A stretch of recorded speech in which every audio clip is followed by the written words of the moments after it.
Alright, good evening everyone. Sorry about all of that. So the title of the lesson for this evening is what's your default response?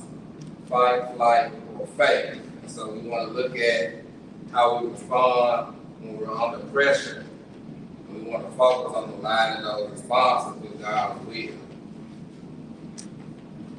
And so by the end of the lesson, you should be able to recognize and understand your own natural human reactions versus the godly responses, which would be faith.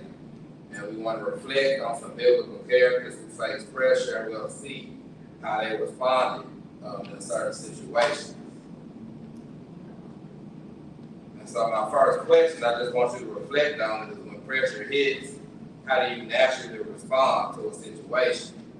Fight, flight, or faith? So I know most of you will probably say it depends on the situation, but our goal for today is for all of us to see that no matter what the situation is, faith is always the best response. And so when we talk about fight, we're talking about reacting in the flesh through control, anger, or retaliation. And so the fight response is when someone tries to take matters into their own hands. This is often done by using force or control or some type of confrontation. So this response is rooted in pride, fear, or a desire to protect your own self-interest rather than relying on God's guidance. Then we have flight. And so the flight response is withdrawing or avoiding, or running away from difficulty or God's call. It's often driven by fear, insecurity, or a desire to avoid suffering, discomfort, or again, confrontation. And lastly, we have faith, which is always going to be trusting God and obeying even when it's hard.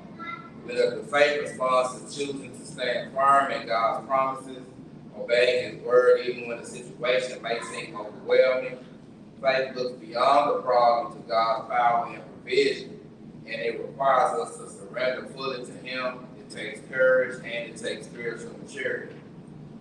And so out of the three options, why do you think responding with faith is the most difficult?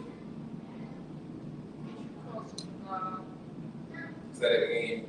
Get you closer to God. It gets you closer to God. Anybody else?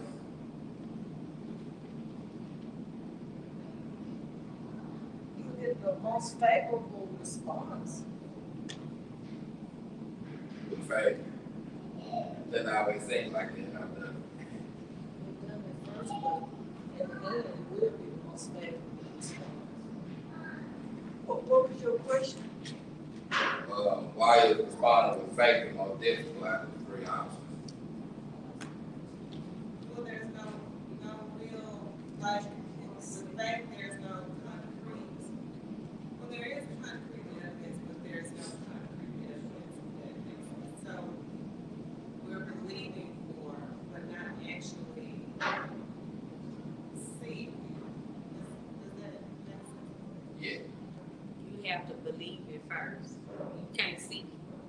don't see it at first. With the other two choices, you see it. Like you can see the apple, you can see the light. With faith, you don't see the outcome. So you have to trust that it's going to be good, even though you don't see it right now. Okay. Yeah. I was gonna say too, that sometimes when you're in a situation, if you say, like if people are telling a dirty joke and everyone laughs, but you, if you were to say something like, that's not funny, or we shouldn't do that, or something like that, it can open you up to ridicule.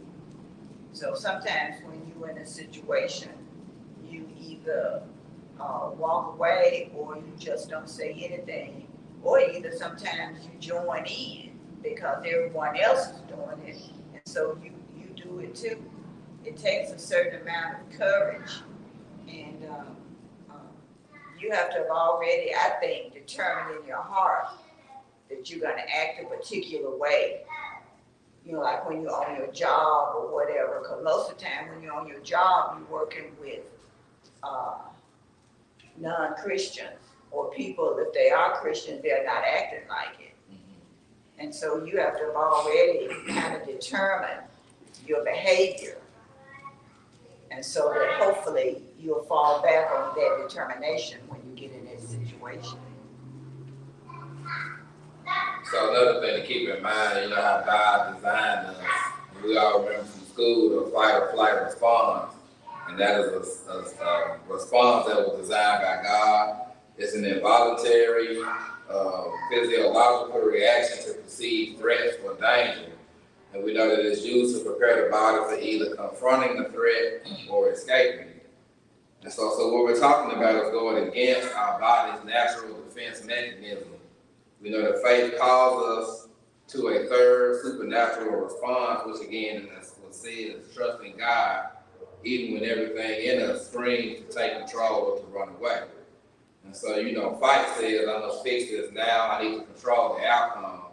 Flight says, this is too much, I need to get away, or we shut down, or we try to avoid it altogether. But faith says, even if I don't understand, I will trust God and obey Him. Faith is not passive. As you said, it's a deliberate choice to stand on God's promises, even when the situation seems dangerous, uncomfortable, or hopeless. So we can look at our first example in Exodus 2, beginning at verse 11. It says, and it came to pass in those days when Moses was grown, that he went out unto his brethren and looked on their burdens, and he spied an Egyptian smiting a Hebrew, one of his brethren. And he looked this way and that way, and when he saw that there was no man, he slew the Egyptian and hid him in the sand. And so this passage highlights a pivotal moment in Moses' early life when he saw injustice. His fellow Hebrews being beaten by an Egyptian, and he responded by fighting or taking matters into his own hands. And this resulted in the killing of the Egyptian. This act was impulsive, it was driven by emotion in the sense of justice, but it was not led by God's direction. And so out of the examples we will look at today, Moses was unique in that he exhibited all three responses throughout his life.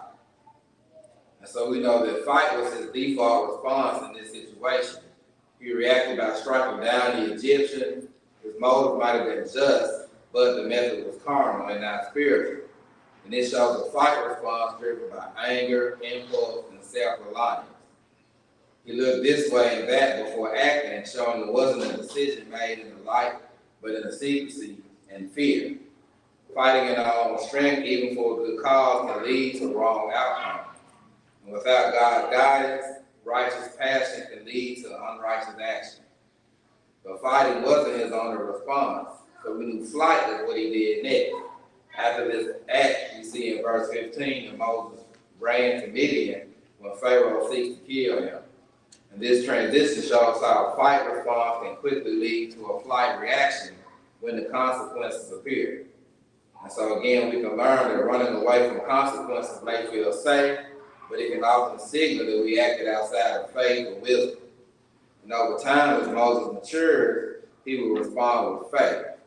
We know that God would later use Moses to deliver his people through faith and obedience and not violence. And at this moment, Moses did not yet have the spiritual maturity to trust God for deliverance. And so faith waits on God for direction instead of reacting. Faith seeks, listens, and moves when God says to move.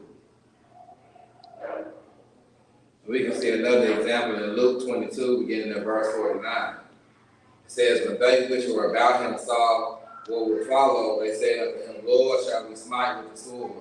And one of them smote the servant of the high priest and cut off his right ear. And Jesus answered and said, suffer ye thus far. And he touched his ear and healed him. So in this moment, Jesus is being arrested, and the disciples see danger coming. And again, their instincts take over. And so we have a fight response from Peter. He's identified as the one who made the action in John 18:10. He draws his sword and strikes the high priest servant. And this is the default response rooted in fear, his loyalty to Jesus, as well as desperation. And like Peter, when people feel threatened, they may lash out and may try to control the situation with force or aggression.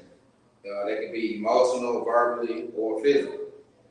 And so just some insight is the fight response may feel like courage, but it often bypasses spiritual discernment, and it operates from the flesh and not faith. And then as far as flight, the disciples ask, Lord, shall we smite? But most of them don't even wait for Jesus to answer. When Jesus allows himself to be taken, the others scatter in fear. And so flight kicks in, which is an avoidance of the hard path or a refusal to stay present in the trial. Flight is not always wrong, but when it's our default reaction, it may reveal a heart that is unwilling to endure discomfort or trust God through pressure. When we see that Jesus displayed faith, he doesn't resist, he doesn't run, he doesn't fight back. He heals the man who came to arrest him, and Jesus stays calm, he remains obedient to the Father's plan, and he chooses mercy over violence and purpose over panic. And so some insight for this is that faith is a default response, again, in trust that God is in control, even when it hurts, even when the outcome isn't comfortable. Faith brings healing and not harm. And then here in James 4, verses 1 through 2, it says, for whence come wars and fightings among you? Convey not hence, even of your lust that war in your members. Ye lust and have not, ye kill and desire to have and cannot obtain. Ye fight and war, yet ye have not, because ye ask not. So here the Apostle James confronts the root of conflict, which is selfish desires and internal struggles. He reveals that many of our battles come from our own internal issues, our cravings, our desires. We may be envious, or we might be proud. And it's directly tied to our default responses when we face pressure. And so have you ever dealt with people that seem like all they want to do is fight? Anytime you come to them, they quick to respond, they got something to say, they talk slick at the mouth, so to speak. You have people that are like that, and they do that rather than address their issues in a godly way. So this response suppresses the problem of allows bitterness, envy, and desire to grow silent. And when your default response is flight, you avoid external conflict, but often at the cost of inner peace and spiritual growth. And then you have a response that's in faith. He says you have not because you ask not. This is the shift. Instead of fighting or fleeing, faith turns to God in prayer. The problem isn't just unmet desires, it's relying on self instead of asking God and trusting his timing and provision. And so faith response will always surrender control and wait on God's will. And it's being proactive spiritually rather than reacting emotionally. So how can you choose faith over flight or fight when conflict arises?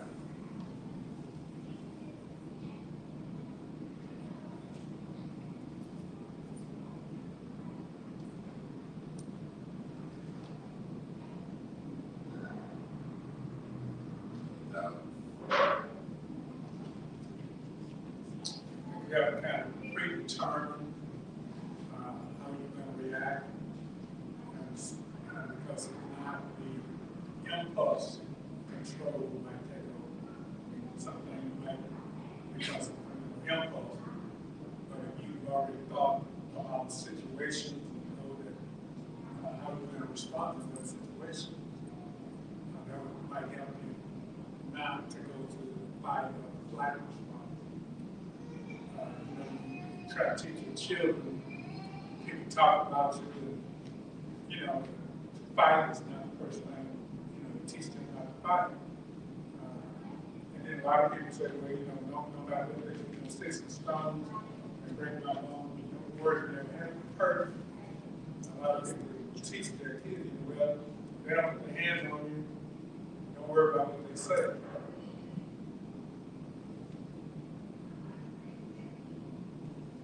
And get someone to read the passage on the screen.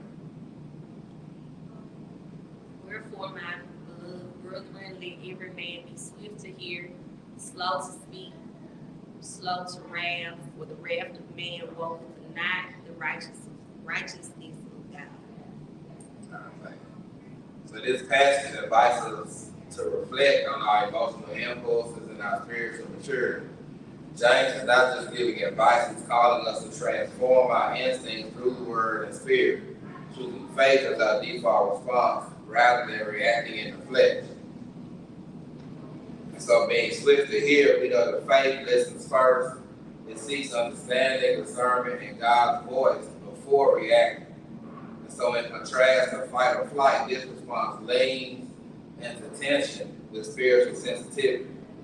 And so again, so you're in a situation, before you respond, ask, what is God saying to you at this moment? What is the other person really trying to communicate to me? And being slow to speak, this is a check against the fight response. Quick words often come from defensiveness, pride, or fear, and it could also be triggers of the fight mode. So being slow to speak reflects humility and control, which are key traits of a faith-led life. And so again, as far as application and conflict, pause and consider if your words will build up or tear down, or you just be throwing more gasoline on the fire. We also must be slow to wrath, which is a guard against both fight and flight responses. We know that anger is a common fight response, often masking deeper fears and insecurities. But retreat or flight can also stem from the same thing. And faith slows anger and redirects the energy towards God's justice and peace. So ask, is your anger leading to righteousness, or is it just fueling division? We know that the wrath of man works not the righteousness of God. Human anger, whether expressed in confrontation or suppressed in withdrawal, does not produce God's purposes. Only faith, which listens, waits, and responds with God's wisdom, will lead to righteousness. So we can look at Genesis 16, beginning in verse 6. It says, but Abram said unto Sarah, behold, thy maid is in thy hand, do to her as it pleases thee. And when Sarah dealt hardly with her, she fled from her face. And the angel of the Lord found her by a fountain of water in the wilderness, by the fountain in the way to Shur. And he said, Hagar, Sarah's maid, whence camest thou, and whither wilt thou go? And she said, I flee from the face of my mistress Sarah. So in this passage, we see Hagar's default response was flight.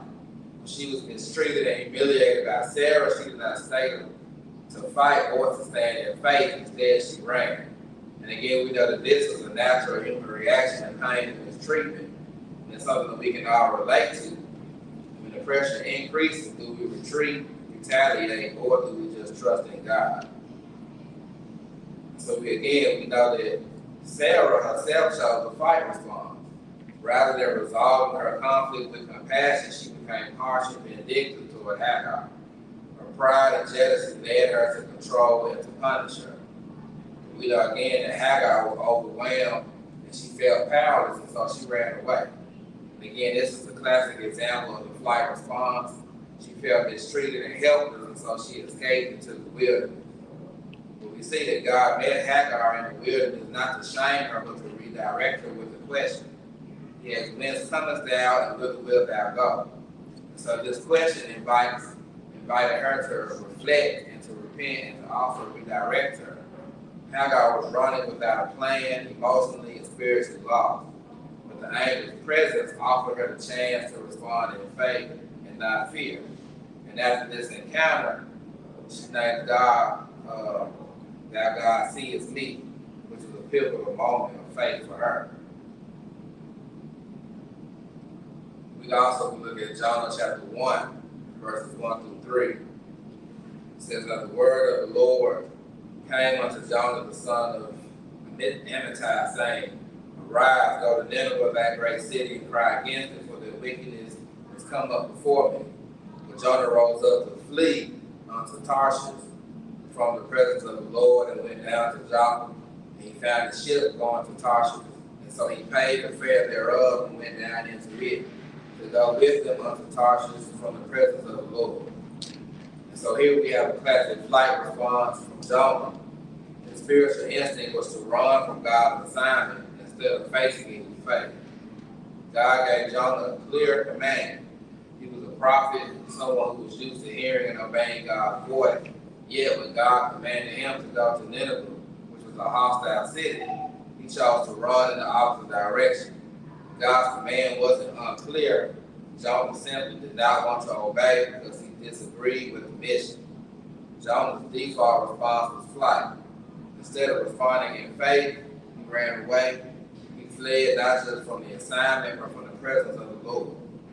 Tarshish represented a complete detour from God's will. Jonah was trying to escape conviction, responsibility, as well as discomfort. And so we must also understand that running does not cancel the calling. Jonah's response teaches us that flight may feel like control, but all it does is lead us away from God's purpose. The consequences, which we see later in the storm and the fish, show that running only delayed the mission, but it didn't erase it.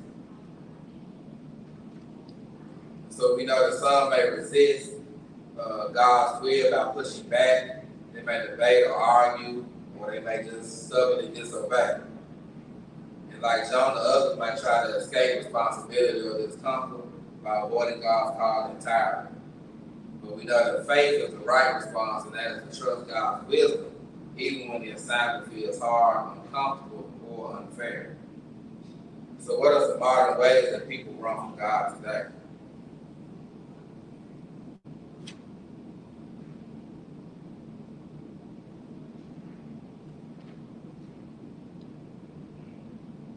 Stop attending worship services.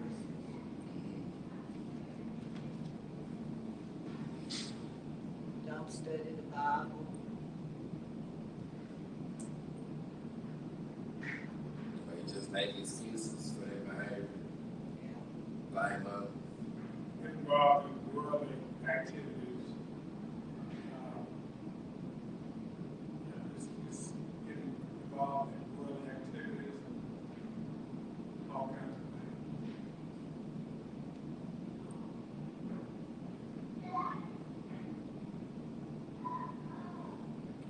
We can look at Luke 22, beginning at verse 56. It says, "But a certain maid beheld him as he sat by the fire, and earnestly looked upon him, and said, This man also was with him.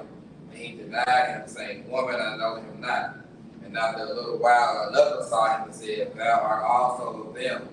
And Peter said, Man, I am not. And about the space of 1 hour after another confidently affirmed, saying, Of a truth, this fellow also was with him, for he is a Galilean. And Peter said, Man, I know not what thou sayest. And immediately when he had spake, the cock crew, and the Lord turned and looked upon Peter, and Peter remembered the word of the Lord." And so we know earlier that Peter had boldly claimed, Lord, I am ready to go with thee, both into prison and to death. He was sincere, but he was also untested. And when Jesus was arrested, everything happened so fast, the soldiers came, Jesus didn't resist, and Peter's world flipped upside down. After following from a distance, Peter stood outside the high priest's courtyard. It was cold, and he warmed himself by a fire, and he was recognized by a servant girl, and then another person, and then a third. And each time, Peter denied knowing Jesus, growing more emphatic each time, even swearing. And so even the faithful can default to flight under pressure. Peter was an apostle of great faith, yet fear overwhelmed him. And like Peter, we may shift from spiritual highs to emotional lows. Peter didn't physically run like the other disciples, but his flight was internal. He distanced himself. Instead of staying by Jesus' side, he followed from afar off. He masked his identity. Fear caused him to blend in with the crowd instead of standing with Christ. And he also abandoned his convictions. His bold promises turned into denial when his faith was tested. And so this is emotional and spiritual flight, the kind that happens when fear pressures us to hide who we are in Christ. So you think about it like you might be out with a group of people that you might engage with, conversation that maybe you shouldn't, or in activities that you see them doing, you might go right along with them instead of standing firm against it. And so just a reflection questions, not for you necessarily to answer, just to think about is, have you ever denied Jesus, not with words, but maybe by silence or compromise? Have you compromised your beliefs to avoid conflict or confrontation? Think about, what does it mean to follow Jesus from afar, and are you doing it now? And how do you think that Jesus responds to us when we fail out of fear? And lastly is, think about one way you can move from flight to faith. And just throughout your life, have you ever seen someone default to fight or flight in a difficult situation? And what happened as a result?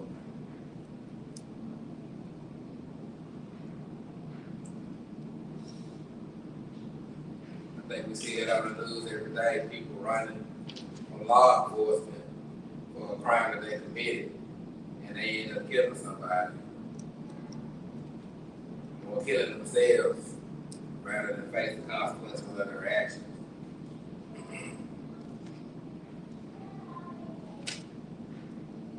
Here in Daniel 3, beginning at verse 16, it says, Shadrach, Meshach, and Abednego answered and said to the king, O Nebuchadnezzar, we are not careful to answer thee in this matter. If it be so, our God whom we serve is able to deliver us from the burning fiery furnace, and he will deliver us out of thine hand, O king. But if not, be it known unto thee, O king, that we will not serve thy God, nor worship the golden image which thou hast set up. And so here in this chapter, we see Shadrach, Meshach, and Abednego are faced with the life-threatening ultimatum: bow to King Nebuchadnezzar's golden image, or be thrown into a fiery furnace. And their response shows no panic, no bargaining, no aggression. It simply choose unwavering faith. And so faith was their response. They trusted God's ability to deliver them. They also accepted that if God didn't deliver them, they still won't bow. They won't compromise their belief. And this is called faith under pressure. This is the kind of faith that rests not on outcome, but on God's unchanging character. The default response wasn't fear, it wasn't escaping, it wasn't retaliation, it was faithful obedience. And then you can look at fight as far as what they did do. They didn't rebel, they didn't attack the king or form a resistance. Fight would have looked like stirring up a revolt with them verbally attacking the king's authority. But their faith wasn't in their power, it was in God. And lastly, their flight was also another option they could have did, but they didn't run and hide. They could have pretended to bow down to avoid death, but they chose to face the consequence rather than flee from their conviction. So just key points from this is that pressure reveals your true foundation. When threatened with death, these three did not waver, and their default response was rooted in trust. Faith doesn't demand outcomes, it obeys regardless. But if not, it shows mature faith, and it's about God's will, not comfort or escape. And choosing faith might not change the fire, but it does change you.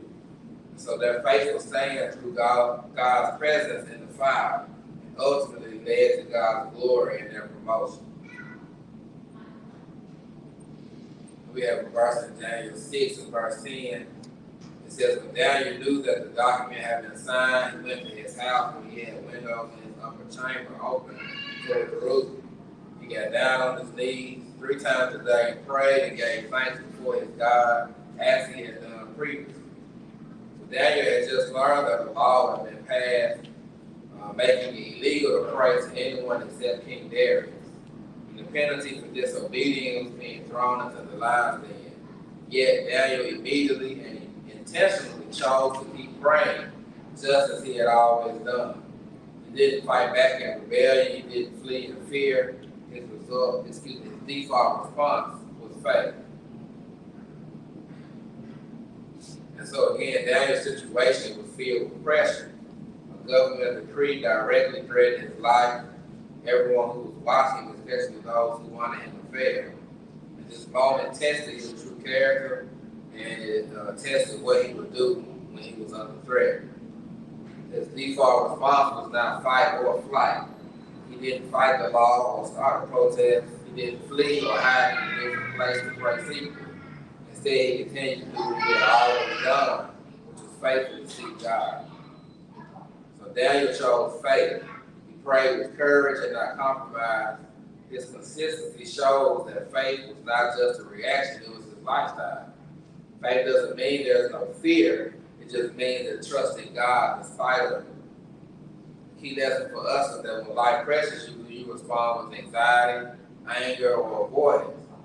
Daniel shows us that a heart anchored in God responds with faithful obedience and not panic or being passive. Your daily walk with God determines your default response when the pressure comes. 1 Samuel 17 says, Then said David to the Philistine, Thou comest to me with the sword and with the spear and with the shield, but I come to thee in the name of the Lord of hosts, the God of the armies of Israel, whom thou hast defied. This day will the Lord deliver thee into mine hand, that all the earth may know that there is a God in Israel. And all this assembly shall know that the Lord saveth not with sword and spear, for the battle is the Lord's, and he will give you into our hands. So these verses from David's confrontation with Goliath perfectly illustrate a default response of faith, even under extreme pressure. David at this time is just a young shepherd, and he faces the giant warrior Goliath while the seasoned Israelite soldiers cowered in fear. Goliath comes with physical weapons, symbols of human strength. But David steps forward, not with worldly power, but with confidence in God's power.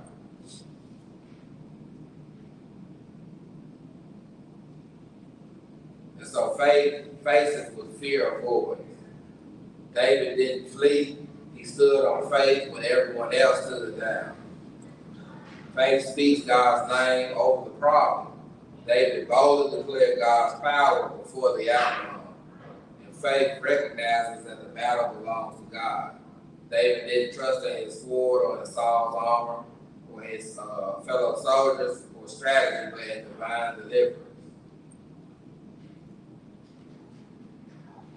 Job 13 and verse 15 says, Though he slay me, yet will I trust in him, but I will maintain mine own ways before him.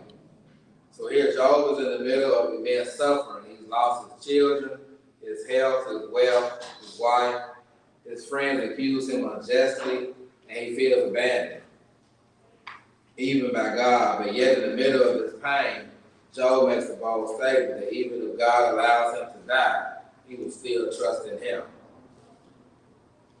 So we see here that Job doesn't respond with rebellion or anger towards God. He doesn't accuse God of wrongdoing out of bitterness. He doesn't run away from God or abandon his beliefs or give up on his relationship with the Lord. He chooses instead to trust God despite not understanding why he's suffering. Job demonstrates a spiritual resilience that says, I don't have to have all the answers to keep believing. So this is a powerful example of choosing faith over flight. And so again, when pressure hits, whether it's loss, rejection, confusion, sickness, or pain, your default response again will reveal your spiritual foundation. Job models a default of deep-rooted faith that remains unshaken even when everything else is.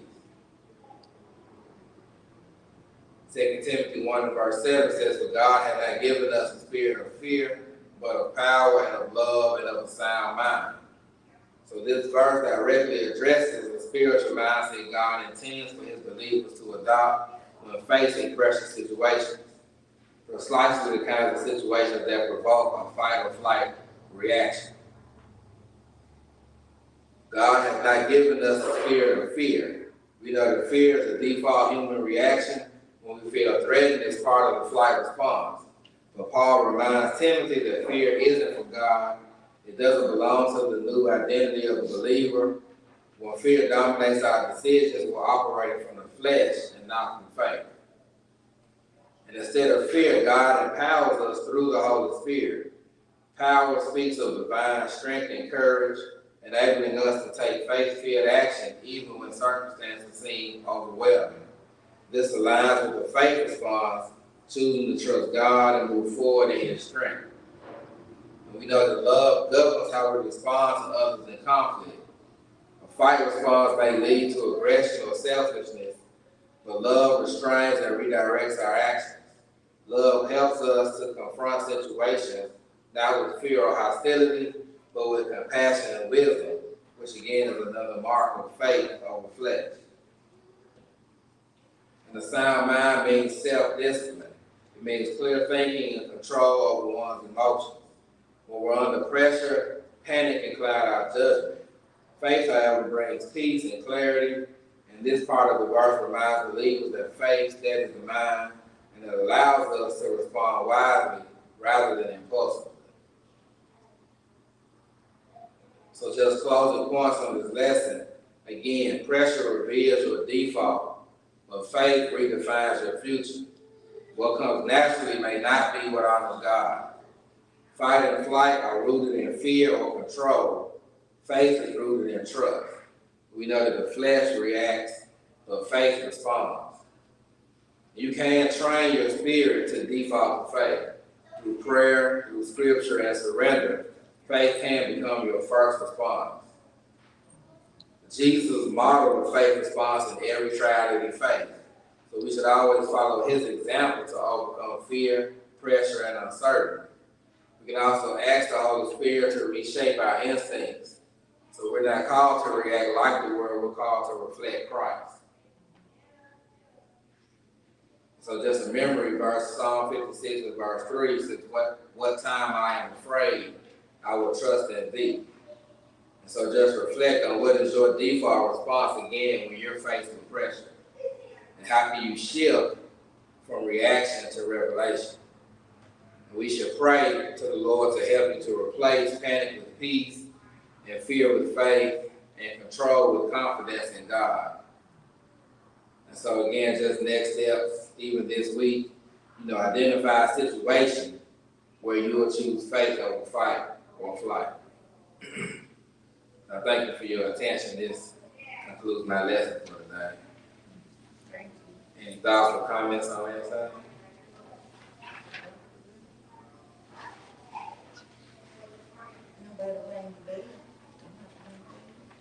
It's just 6:46. I don't know what time you might be. About 6:45. Great lesson, great lesson.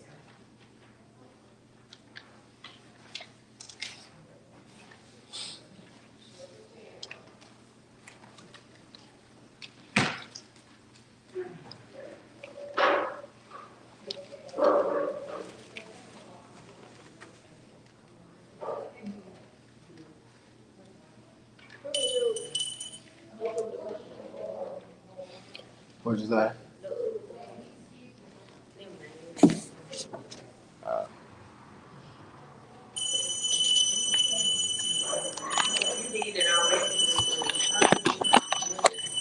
Because it wasn't working on the iPad.